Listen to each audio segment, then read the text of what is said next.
Once again, good morning, everyone, and welcome to our general mathematics class.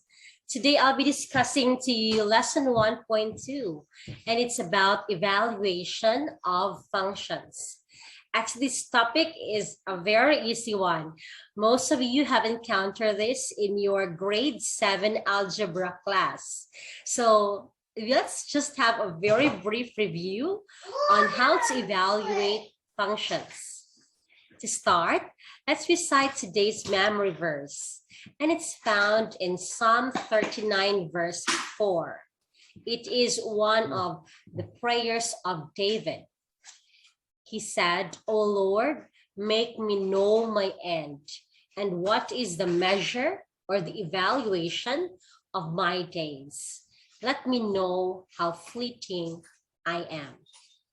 And your MBCA boosters is related to this one. You will evaluate how are you doing in 2020. You need to ask, how am I in 2020? Rate yourself with 1 as the lowest and 10 as the highest. What aspects will you rate yourself? In terms of your physical health, your mental health, your social life, and also your spiritual growth. And you end this by writing a short prayer, asking the Lord to guide you till the end of 2021. Please edit that.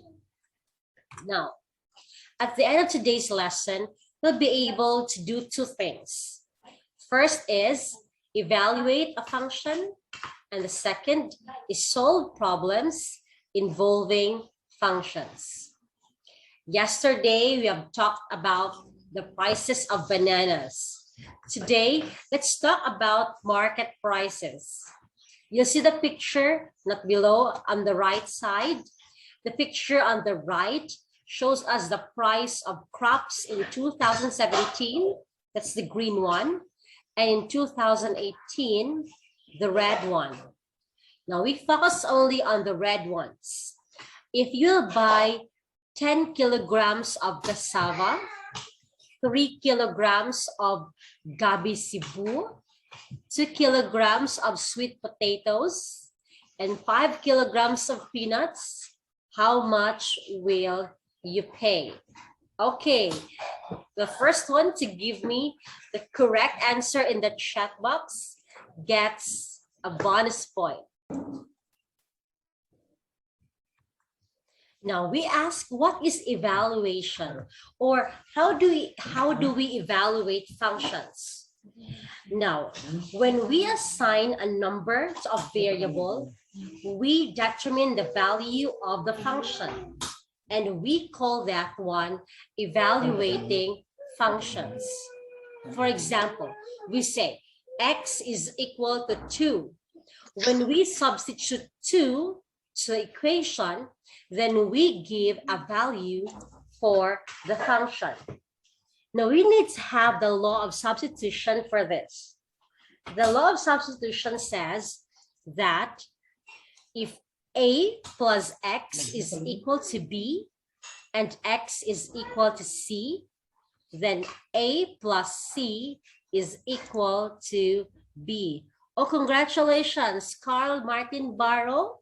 You got the correct answer.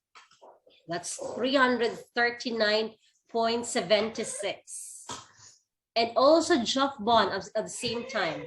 Both of you will 5 points for Carl and 4 points for Geoff. Congratulations. Now, how do we do this? Example, let's have a simple exercise first. Let f of x be equal to 5x minus 3. And we'll find the value of the following. First is f of negative 2. Now, how are we going to do this? If you say, oops, wait first, I could not see my pen.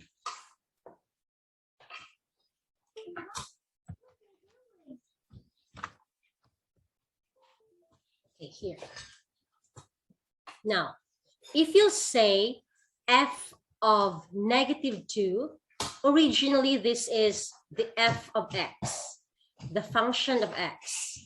And if you're looking for f of -2, it means that we substitute all our x with -2. So let's solve it.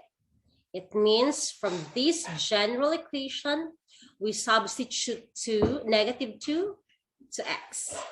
So we have 5 times -2 minus 3. 5 times -2 is -10 minus 3. That will be -13. So our answer is -13. Let's have the next one. In the next one, we will add the function of 3 and the function of -3. How are we going to do it? You need to solve for function of 3 first, and for function of -3, then we add their answers. Example, for function of 3, that will be the same procedure. Substitute it to your x. So we have 15 minus 3. The first answer is 12. And the next one, function of -3. We have 5 times -3 minus 3. 5 times -3 is -15 minus 3. Again, how do we add like signs? We add the numbers, then we copy the sign. So we now have 12 and -18. We add them. That's f of 3 plus f of -3. We have 12 plus -18. The answer is -6. Any questions? Feel free to raise your hands, okay? If you have questions. But we just continue. The next one, the same given, but we'll solve for f of 2/3. It means we substitute 2/3 to the value of our x. So we now have 5 times 2/3, because that's 5x minus 3. So we now have 5 times 2 is 10 over 3 minus 3. Now, if you have answers like this one, we need to solve it in an improper fraction. So, teachers teach you the technique. That's over 1. 10 minus 10 minus 9 over 3. So the answer will be 1/3. Or we can have it 10 over 3 and convert this into an improper fraction. That's minus 9 over 3. So you have 1/3. The next one. This is the same with letter B. Solve for f of -1 first, then f of 4. Divide them. Ready? I'll just make a long bar here. Let's start with f of -1. That's 5 times -1 minus 3. How about at the bottom? F of 4. That's 5 times 4 minus 3. Let's simplify it. 5 times -1 is -5 minus 3. At the bottom, 5 times 4 is 20 minus 3. So we now have -8 over 17. Just place the negative sign in between. So our answer will be -8 over 17. As easy as that one. Any questions?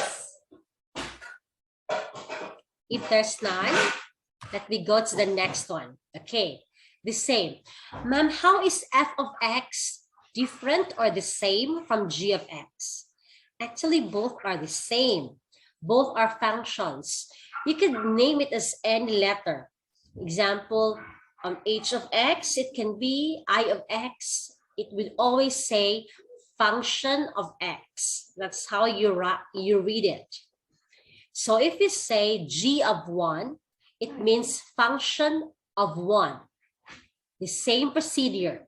You substitute 1 to all the values of your x. So we have 1, that's x squared, minus 4. So 1 squared is 1, 1 minus 4. The answer is negative 3. The next one, g of 3. So substitute 3 to the value of x. That's 3 squared, x squared, minus 4. 3 squared is 9, minus 4. The answer is 5. Easy, right? Let's go to the next one. X plus 2. This time, you need to remember your special products in grade 8.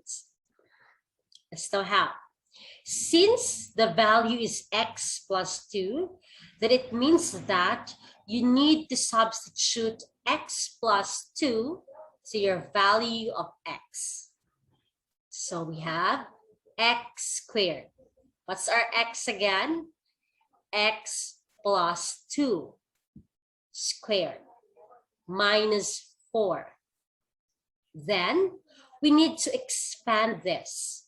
That is just the same when you have x plus 2 times x plus 2. You can do it manually, the FOIL method. This one first, then outside, then inside, then the last. Or you can also do your special products. That's square the first, plus twice the first and the last, plus square the last. Then copy, minus 4.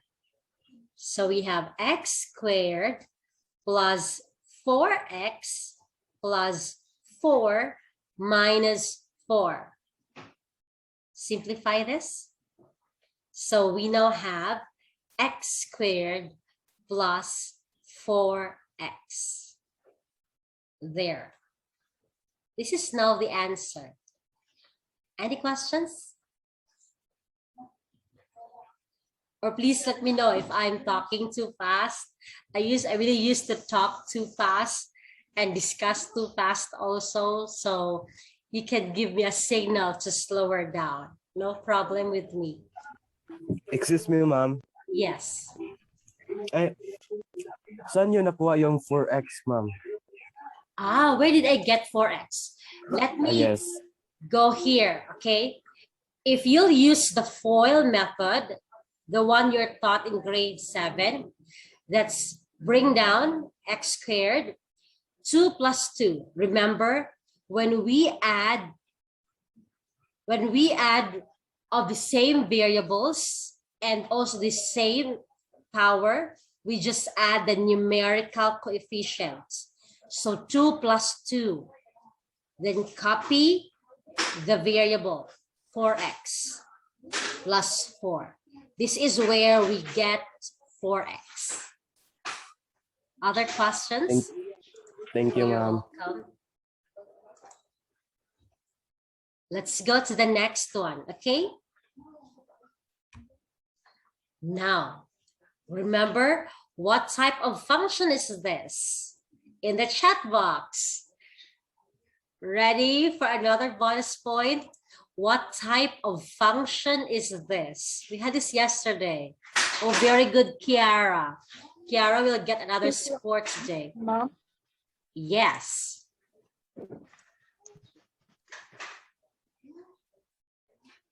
Kiara gets a bonus point. It's correct. This is a piecewise function. It means there are conditions. Now, before you see, there are two possible equations. But before you choose which equation to do, you need to check what is the function being asked. Example, it asks for h of 10. It means the value of x is 10. And remember yesterday, in a piecewise function, there is a condition. Now, what's the condition? If x is less than 0, you use this one. But if x is greater than or equal to 0, you use the second one.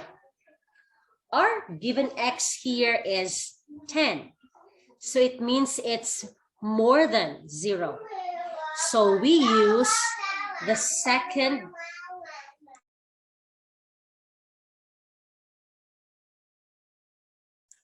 I'm sorry for that. We use the second equation. So let's solve for h of 10. Again, we use the second one. 5x plus 2. So let's have 5 times 10 plus 2. That's 50 plus 2. So our answer is 52. Any questions? Let's go to the next one. These are just easy ones. Yes, it's easy. And your apply the concepts today. Your quiz today is also as easy as this. So I'd expect good scores today, okay? The next one. H of -5. The function of -5. -5 is less than 0. Therefore, we'll use the first. Sorry. Let's use the first one. Let's have h of -5. We have x squared plus 2. Our x is -5 squared plus 2. Remember that when a negative number is raised to an even exponent, the answer is positive. So -5 squared is 25. You add 2, the answer will be 27. Any questions? No other questions? Let's go to the last problem. This is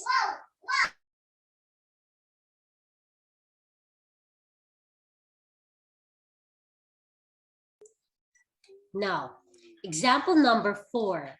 The price function p of x is equal to 640 minus 0.2x. This is our price function. It represents the price for which you can sell X printed t-shirts. What must be the price of the t-shirt if you plan to sell 500, 900, and 1,700 shirts? Now, what is its application? You'll see it in our final answers. Now, P of 500, that's the first one. The second is P of 900. The last one is P of 1,700. Now, what is the implication of this? The implication is, have you noticed when you buy t-shirts, they'll say, in a wholesale price. What's wholesale? In Bisaya, we call it bulto. We buy it in a bulk price. So example, you'll buy 10 only. This is the price per shirt. If you'll buy 20, this is the price per shirt. If you'll buy 500, this is the price of each shirt. Now, they just don't do tagna, okay? They follow a model, or we say it's a formula in mathematics for them to know that they are not in the losing end. So let's have this one first. P of 500. It means we substitute x to the value of 500 to the value of x. So we have 640 minus, sorry, I'll just commit it right away. The answer is 540 pesos. That's 640 minus 100. What if it's 900? So 640 minus 0.2 times 900. That's 180. The answer will be 460. If you'll buy 1,700, the same procedure. You substitute 1,700 to the value of x. That's 640 minus 340. So we have 300 pesos. You notice, if I only buy 500, each shirt will cost me 540 pesos. If I buy 900 pieces, each shirt will be priced at 460 pesos. But if I'll buy 1,700 pieces, each shirt will have 300 pesos. This is the law for bulk or wholesale prices. The more number of items that you'll buy, the lesser the price will be. And it goes back to what price function they are after. So this ends today's discussion. Any questions?